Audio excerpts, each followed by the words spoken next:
Author's Class.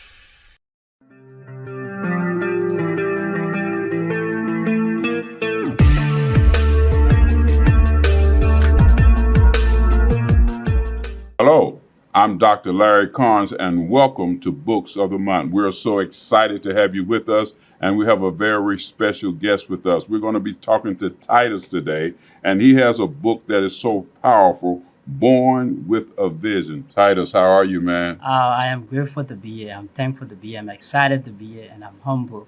And it is a great time to have this message out there for our audience. Yeah, we're excited to have you here. Do this for us. Take the time, about 60 seconds or so, to introduce yourself to our viewing audience. Let them know who Titus is. Look right there and do that. Good evening to everybody. My name is Titus Ngate. Sometimes when they come to uh, representing yourself and saying where you're from or who you are, there are many things that goes into that process. But just to let you know, I'm from a humble background. I was born in Liberia, raised there for a while. I had two wonderful parents who were believers, and they did all they could do to set up the foundation that I'm building on now. So, just to tell you a little bit more, I'm a friendly person, I'm a loving person, I'm an outgoing person, but I believe that I'm a person with a vision. And so I'm here also to share this vision with my audience. Thank you. Excellent. Now, this book, Born with a Vision. Let's talk about this. Here's something that's so very powerful. It says sometimes the road leading to one's destiny can be challenging. It may become the battle of life, but how one wins, it depends on who is on the journey with you. Those who answer to the call are the ones who will be calling others. What will you do? That's a powerful question. Then you say this, Born with a Vision is an inspiring story of a young man's struggle to beat the odds following the sudden death of his father and the determination to leave the tragic past behind. That's powerful, man. Talk to us about that. Thank you very much. Just to mention about that particular area that you just talked Yeah. about. Given my upbringing, coming from a family that was that's very unique, a loving family, and they had everything put in place to make sure that we were brought up in a way that we respect people, know that God is first, and then always know that you are here to serve. Okay. So, with the early death of my father, it became very challenging to take care of 5 children. So, I had a widow mother. Sometimes it was very difficult to even get food to eat. Yeah. So, you tell me, what about how do you go to school? Where do you earn the means to make a living? Yeah. But then, how did that happen? And where am I right now? It took the mercy of God, it took His blessings, it took His vision, His love to transcend those boundaries and to find myself in the United States today and being able to produce this kind of work. Yeah. It is not of my own doing. It is because of His grace. And I believed in the giver of the gift. Okay. And then I believe in the gift that He gives me. So when you're talking about that, you're talking about navigating the journey and the challenges that come with life and those life experiences. Mother widow, father dies. There you all are with all the children that need to be supported. Now you say born with a vision because you spoke about how your parents instilled certain principles and values in you. Correct. So now when you're navigating that journey, you say something here. Titus was left with a mother and little option of survival. He ventured into the world at an early age to find opportunities. He was innocent but strived to understand his surroundings and desired to get an education. Talk to us about that. Thank you. One of the things I want to say again is that, so just buttress on what you said, the thing about this work, when I started to think of writing this book, it was something that I could not resist. There was this urge, it's like the spirit kept nagging me Okay. that I had to do this work. I had to sit down and put this work together. But within that time frame, the enemy couldn't give me any time to even rest, to be stable one place, to even get the work done. So in that process, it was difficult. The place that I went to get this work done, when I got there, the person, once someone told me that, Titus, You do not belong here. Okay, so now talk to me about the challenges, though. Okay, you wrote the book, Mhm. you have the book done. So in the book, you capture the things that you had to go through Mhm. as you're walking in the manifestation of the vision that you're born with. What were some of the things? For instance, life with your parents. Speak to us about that. Thank you. Life with my parents was a very beautiful time together because they were a loving family. They were a family that put others first. Okay. So in our homes, it's like my parents are very strict. Okay. That is, if you were our Yes, sir. guest, you were treated like the first person. We had, even though despite not having enough food to eat, we had a bowl for strangers Yeah. in our homes. So once that person comes, we may not know who that person is, but once you enter that premises, my mother will serve you and give you that food when we barely had enough to eat. Those Okay. challenges, So your parents instilled within the family servant's heart, servant spirits thank you. to consider others ahead of yourself. Thank you. So those, because that foundation was set, you find yourself living that today. Thank you. Very, very powerful. Thank Talk to us about the Civil War. Man, that's powerful. So the Civil War that you had to endure and live through. Well, again, if you were to ask me if that's the route that I chose, I would say no. Was that the Right. route that the nation chose? I would say no. But I could not really tell how it was happening because I was about 11 to 12 years Yeah. old. Finding yourself in that kind of environment, it became very hostile. There were days and nights I couldn't sleep because of the nightmare. Even though I didn't have to participate in the war physically, not carry arms, but I felt the pain that everybody was feeling, the Wow. loneliness, the traveling for days and nights without food. I cannot really tell you how I survived because I walked until my feet were swollen at some point in time.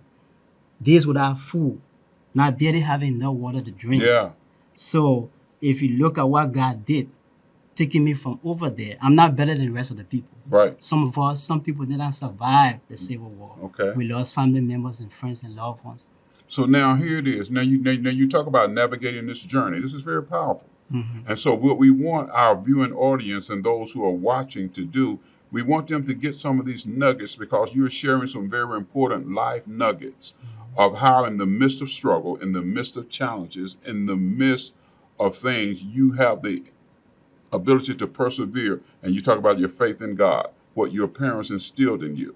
So now, although you didn't physically fight in the war, because of the things that were taking place, you had to live through that war. As a young kid, you're having to live through that. You talk about your feet being swollen, all the walking. What was it like on a daily basis to have to endure that? And how did you overcome it? Thank you. Again, I would say that the foundation was already set up by my parents. Yeah.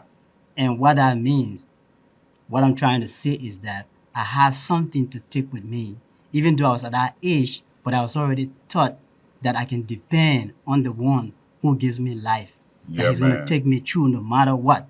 So it was all that I had with me. And what does that mean? That means that was God's love. That's the only love that I had to know that I needed to pray when times were difficult, when times were good, when they were not good, when there were those in-between moments, Yeah. those sad moments when you have no one to lean on. No parents around, no brother, no sister. You're just wandering. So it's like I was a wandering child. But God had me in that place for a reason.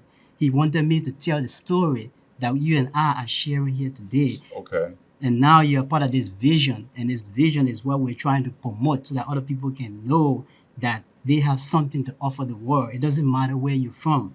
Bingo. That's powerful. Thank you. You just spoke volumes. Doesn't matter where you're from.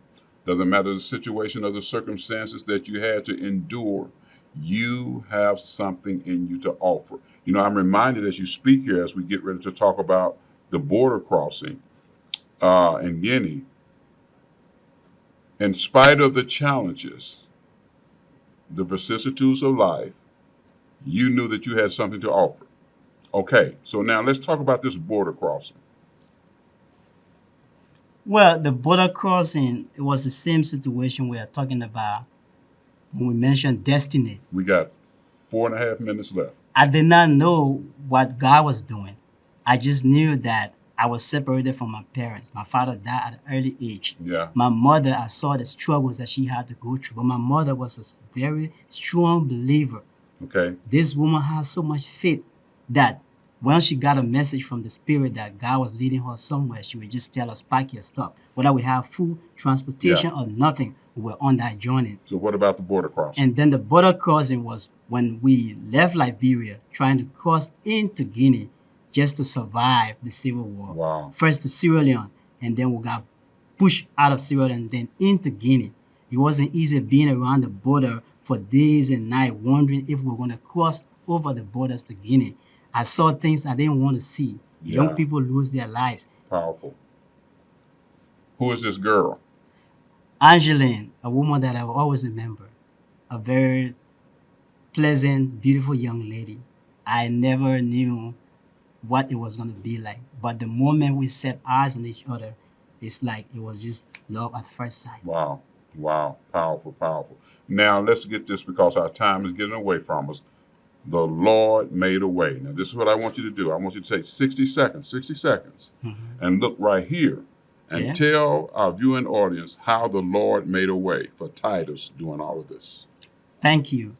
To you, my audience, I just want to let you know that the Lord made a way in so many different instances. I cannot tell you everything, how it works, how it was, but one thing I do know is that He took me from nowhere to somewhere to be a voice that will share the good news of what He can do in anybody, regardless of who you are. I wasn't born thinking I was going to write a book, but I felt that spirit, that gift, that nagging, everything that taught us you have a purpose. You are here to give a message. Your parents has built this foundation. So you are now operating on this foundation. Your destiny is one of the most important things that you have to accomplish in this world. If you do not accomplish that, ask yourself, what are you losing? And the only way you can accomplish your destiny, you need a vision. And that vision, it has to be a God-like vision. Because without you having that vision, how will you get to your destiny? Wow, that's good. Now, let's do this. Take the time. I want you to sit. That's going to fall, so you might want to sit down. Okay, so take the time now. This is what I need you to do. Share with our viewing audience. If you have a website, you got 45 seconds. Website, contact information, anything like that. How can they get in touch with Titus? And you know, if you're available to speak or do anything like that. Okay. Look right here and share that. Yeah. Okay. To reach me is very easy. My email address is statuslovetrue@yahoo.com. Give them that again. statuslovetrue@yahoo.com. Just in case if you want to get in contact with me, my contact number is also 470-458-8881. You can't miss that. I will be waiting for you. If you need to order the book, check the website, Author Press, and all the wonderful people that believe in this vision. Because someone once said that having the right vision in the right environment with the right people, that vision will thrive. So because of Author Press and because of God and Author Press and all the people that supported me on this journey, my uncles, my nephews, family members, I wish you guys the best and friends. Thank you. Thank you so much, man. It's been a pleasure having you. You know, time flies when you're having fun. And we want our viewing audience to make sure that you go out and get this book because you're going to get some nuggets in this book that will show you how to persevere during adversities, how to persevere when the challenges of life, the vicissitudes of life are facing you, how to persevere when, as Titus shared, you can't depend upon anyone but God. We want you to remember to always trust and believe in the vision because the vision is there and the vision is there to inspire you. Titus, we thank you so much for being with us, man. Thank you very much. I appreciate your time. Yeah. And, I had a great time being here, and Excellent. I wish you guys the best. Dr. Larry Carnes, thank you for joining us right here for Books of the Month.